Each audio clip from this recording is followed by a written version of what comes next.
Today, we're going to go ahead and take a look at the biggest winners and losers from the NFL regular season.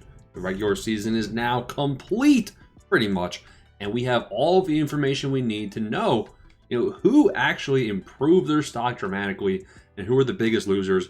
Some of these guys, man, their careers basically over. Like, we'll talk about some of these guys, man. Big winners, big losers. Let's get into things. Smash like and subscribe button. Appreciate every single one of y'all. Let's hit up the Dynasty Superflex rankings on FlockFantasy.com. You guys can check this out for free. First player, big time riser. This guy sucked for 4 years. Hovered around QB 15. Mr. Trevor Lawrence. Take a look. What if I told you this guy finished as the QB number 5? He did. I mean, that's what happened. Now, the reason Trevor Lawrence was so good, passing the football, most of his metrics were pretty similar to the 4 previous seasons. And the 4 previous years, QB 25, QB 11, QB 17, QB 22. Most of the problem was not in his passing metrics changing much. His touchdown passing rate definitely went up, notably. But the rushing efficiency was much, much better. Take a look at the rush attempts. 5.3 carries per game. That's highest of his career. 23 rush yards per game, highest of his career. And his touchdown rate was double. Rushing touchdown rate was double what it was the previous 3 seasons prior. And that 0.6 touchdowns per game, that is elite numbers that propelled him up to the QB5.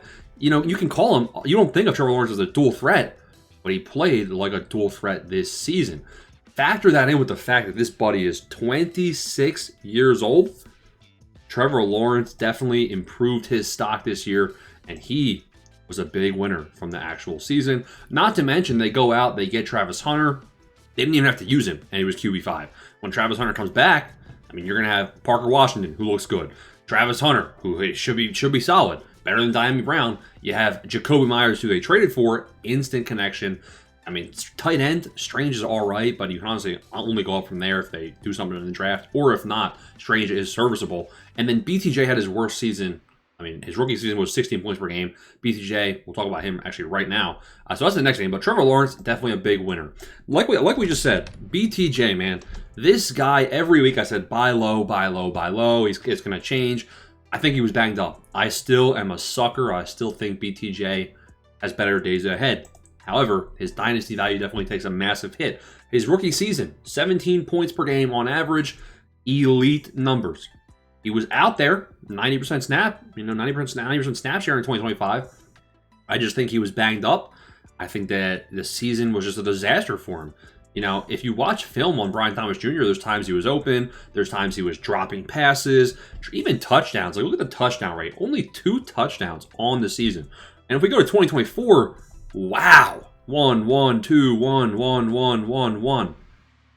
It's insane. It's insane, the regression we saw here from BTJ. Honestly, it's sad. It's sad more than anything. And keep in mind, now you have Travis Hunter, now you have Parker Washington, now you have Jacoby Myers. People are saying BTJ might be traded. People are saying BTJ is going to be second fiddle, third fiddle. And yeah, it's definitely scary now. If I have him in Dynasty, I'm holding. If I don't have him, I'm probably going to try testing the price and buying. But maybe I'm crazy. But his value definitely declined a lot. Stellar rookie year. Terrible season in 2025. The next name we want to talk about is another receiver. How about another winner? Luther Burden. Coming on strong in the back half of the season. He's a big winner, man. Luther Burden was kind of one of those dart throws, end of round 1 in rookie drafts, beginning of round 2 in rookie drafts. 22 years old. This guy was a 5-star recruit. Didn't have a great production profile in college.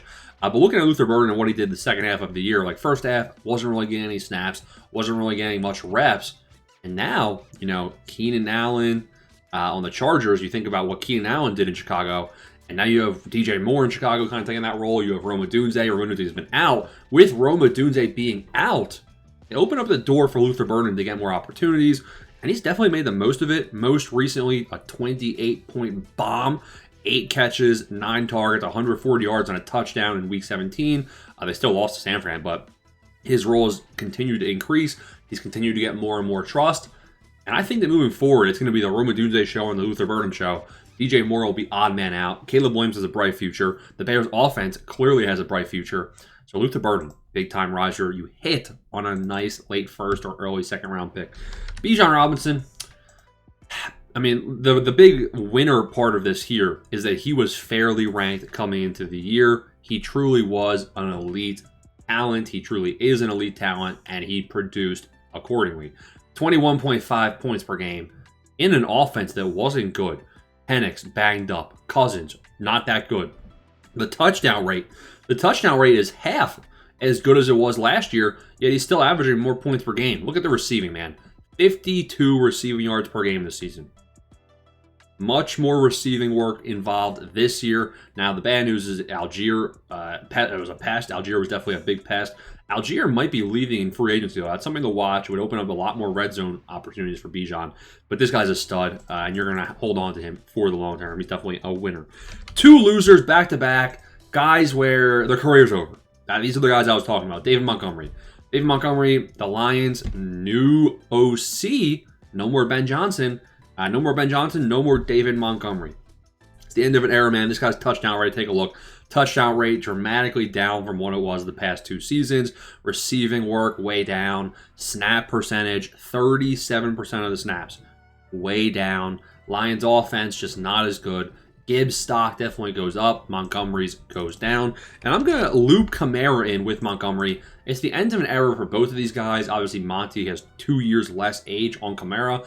Kamara, he starts off the season strong, like usual. Not as strong as you would think, though, because if you look at his career averages, definitely, wow, how the mighty have fallen is what you think to yourself here. Now, Kamara is under contract again for next year. So is Monty. But Kamara, you got to think, is he even going to be relevant in 2026? I truly think that the Kamara show is over. They might go running back in the draft. They have Kendra Miller, who can't stay healthy. You have Devin Neal, who's taking the bulk of the carries. He got banged up. Then you have Estime and Hill. The Kamara show, he's washed. He's washed, and he's a big loser from 2025. Trey McBride, big winner. Why? I don't know why you're asking me why. This dude is tight end 1, 20 points per game. Everything elite. And he did this without really, Jacoby Brissett played pretty dang well. I don't want to say that he didn't have a serviceable quarterback, but he didn't have a serviceable quarterback all of the season. And then when Jacoby Brissett stepped in there, pretty dang solid. Now, you're a bit concerned about the Cardinals' quarterback play in the long term. Trey McBride, big-time winner. One of the biggest losers, and this one hurts because I was hoping he was going to, pop off. Justin Fields, he's turning 27. His future with the Jets is over. He honestly didn't do, people are not going to like it, he didn't do terrible in terms of fantasy. 16 points per game is not awful. He had flashes of decency. The Jets' O-line was getting him killed. He wasn't making great decisions. There was games where he would have 0 passing yards, maybe negative passing yards if you take sacks as negative, right? Because that's, for some reason, that's how that stat works. But Justin Fields was bad, man. He was bad this year. He's obviously under contract for next year with the Jets, too. But his career might be over in the league. I don't know if anyone's going to give him a chance. Me, personally, I'm going with Justin Fields over Mendoza. Call me crazy, call me a madman, that's what I'm doing. But he's a big-time loser. Speaking of the Arizona Cardinals, again, Michael Wilson, big-time winner. Marvin Harrison Jr., big-time loser. Wilson's 26. People are saying this guy's a superstar breakout. Averaged 13 points per game. His receiving metrics way up from what they were the previous 3 seasons of his career. And it really came on late with Jacoby Brissett, with Kyler Murray. This guy was a nobody. They put in a serviceable quarterback, and you have MHA banged up, and things just turned right for him. Marvin Harrison Jr., big-time loser, not good quarterback play. But beyond that, injuries, banged up. Almost identical metrics to what he did in his rookie season. This was supposed to be the year where, the great receiving prospect finally clicks. Are you really going to get baited again next year? This guy's going to be turning 24.